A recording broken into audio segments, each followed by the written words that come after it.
Queridos irmãos e irmãs em Cristo Jesus, entramos no tempo chamado tempo comum. Saímos do tempo do Natal do Senhor para celebrar no tempo largo e longo chamado tempo comum da liturgia, aquelas coisas que, embora estão num tempo chamado comum, não são tão comum assim. Ainda o Evangelho deste domingo retoma o Evangelho do domingo passado, o momento do batismo do Senhor nas águas, aquele que não precisava passar pelo batismo de purificação para cumprir as profecias, apresenta-se a João, aquele que foi, como os demais penitentes, buscar dar manifestação pública de sua fé, acaba sendo apresentado a todo o povo ansioso pelo Messias. É aqui que começa, podemos dizer, o início do ministério de Jesus, a sua manifestação já como adulto. Nós vimos durante o Natal do Senhor as manifestações do Senhor como pequena criança que se manifesta tanto quanto uma criança pode se manifestar aos pastores e aos magos, simbolizando o povo simples e fiel e todos os povos que não eram da casa de Israel.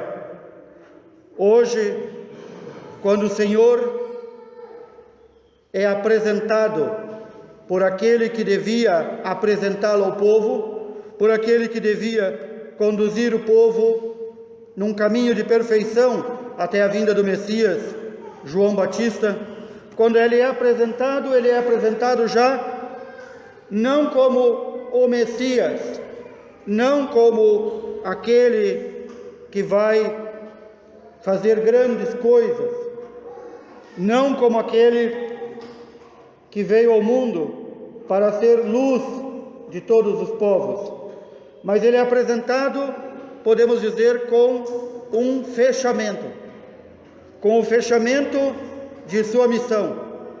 Qual é a missão de Cristo?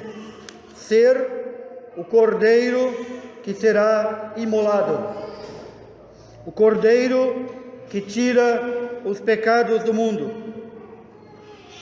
Desde esse instante, já o Senhor não aceita as oferendas de bois, touros, ovelhas, carneiros e cordeiros. Já desde esse instante que está no mundo, a luz do mundo e o Cordeiro de Deus, é apenas pelo sangue redentor do Cordeiro que nós recebemos libertação da carga pesada que nos onerava. E este que vem, já sabendo que sua missão é para o matadouro, ele vem alegremente. Ele vem não como mais um dos servos do Senhor, mas como luz para todos os povos.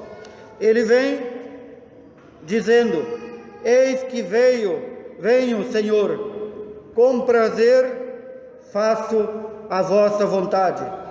Este Salmo 39, ele quadra apenas para Cristo, porque nós, por mais que queiramos, por mais que tentemos, nem sempre fazemos com prazer a vontade do Pai, mas ele não.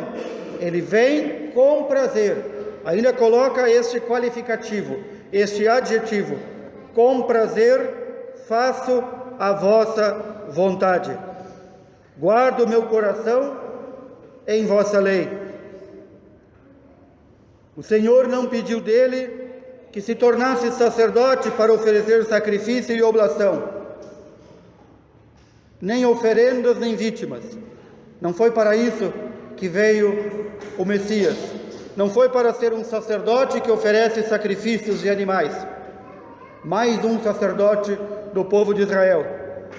Mas ele veio sabendo que viria para ser ele mesmo o altar, a vítima e o sacerdote.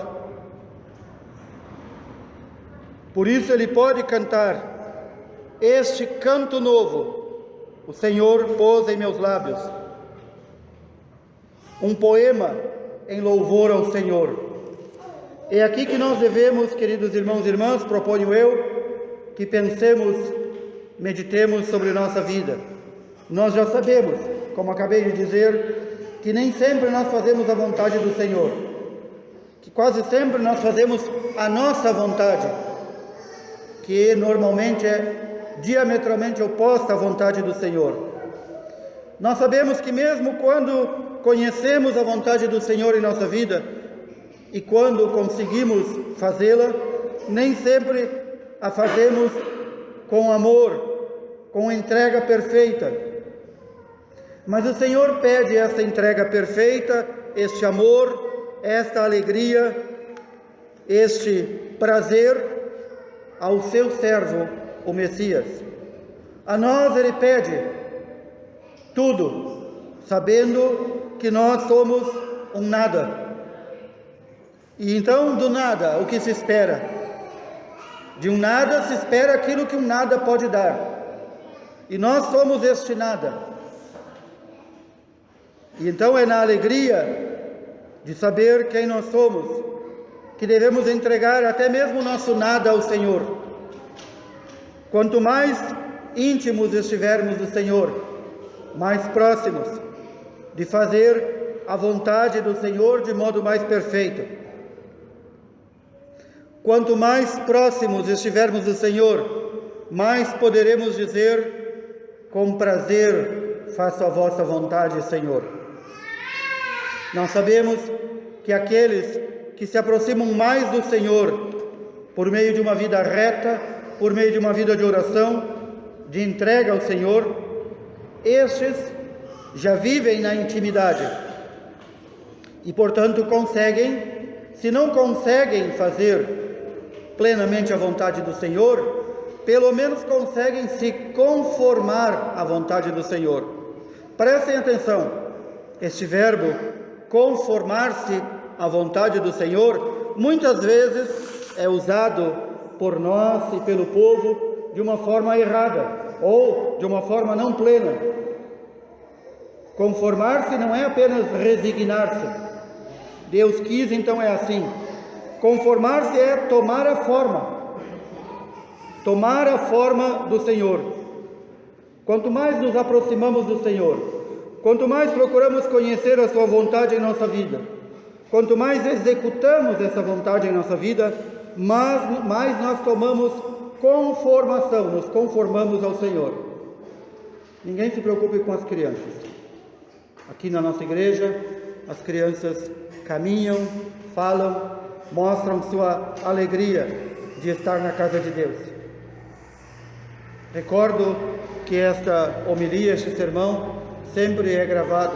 Há muitos tempos atrás, uma das pessoas que não conheço, que ouviu em alguma parte do Brasil, dizia: Padre, o senhor devia pedir à sua equipe que cuida do seu áudio, que tire a voz das crianças porque atrapalha. Primeiro, que o padre não tem equipe de áudio, é ele mesmo que grava, é ele mesmo que põe. Segundo, que igreja bem triste onde não tem crianças. Que igreja bem triste. As crianças que estão aí fazendo os seus gemidos, os seus gritinhos, são os seus louvores a Deus. Quando elas forem maiorzinhas, os pais vão ensinar que na casa de Deus se guarda silêncio, coisa que muito adulto ainda não aprendeu. Mas enquanto são pequenos, elas louvam o Senhor assim. E isso é maravilhoso. É isso que internece o coração de Deus. Estes corações puros, nós temos a graça de tê-los hoje entre nós. É aqui que nós vemos a nossa conformação à vontade de Deus e ao querer de Deus, ao sentir de Deus. E é aqui que nós vemos também como o mundo trata muitas vezes os mais pequenos, os inocentes, os preferidos de Deus. Nós nos últimos dias até soubemos de pregações dentro da igreja contra as crianças, não aqui, graças a Deus. E essa mentalidade antinatalista, malthusiana, demoníaca, já se incorporou em muitos que todo o domingo vão à casa de Deus, mas em casa matam seus filhos antes de nascer. Eles vieram dados como presente de Deus a nós e nós os destruímos. Também a graça de Deus é dada diariamente a nós para a nossa salvação e nós a destruímos. E então já não podemos ser testemunha do Senhor, já não podemos ser luz do mundo, já não podemos ser luz das nações. Nos primeiros tempos da igreja, os milagres portentosos, chamados sinais de Deus, aconteciam, numa linguagem bem popular, aconteciam a rodo, porque era necessário que os pagãos que não crescem passassem a crer. Hoje, talvez seja necessário novamente estes milagres portentosos, não para que os pagãos creiam, mas para que os cristãos creiam, para que moderem o seu modo pagão de ser, para que refreiem a sua língua maldita, que por onde passa envenena tudo, até mesmo dentro das paróquias, para que sejamos realmente testemunhas de Cristo, testemunhas de sua ressurreição, testemunhas de seu amor por nós. Mais ainda, que sejamos testemunhas e luz para o mundo. Esta é a missão que o Senhor deu, e nós ouvimos o profeta Isaías dizer ao Messias. E se nós somos seguidores do Messias, e por isso somos chamados de cristãos, cristãos é que segue o Cristo, o Messias, nós temos essa obrigação não apenas de ser servos do Senhor, servidores do Senhor, escravos do Senhor, mas também de ser luz para as nações, para aqueles que não creem, passem a crer. Só há um modo: transformar a nossa mentalidade, conformar o nosso pensar e agir aquilo que o Senhor nos ordena. Sem isto, sem a obediência ao Senhor, não há pregação, não há assembleia paroquial, diocesana, não há sínodo de bispos, não há nada que salve a presença do Senhor entre nós.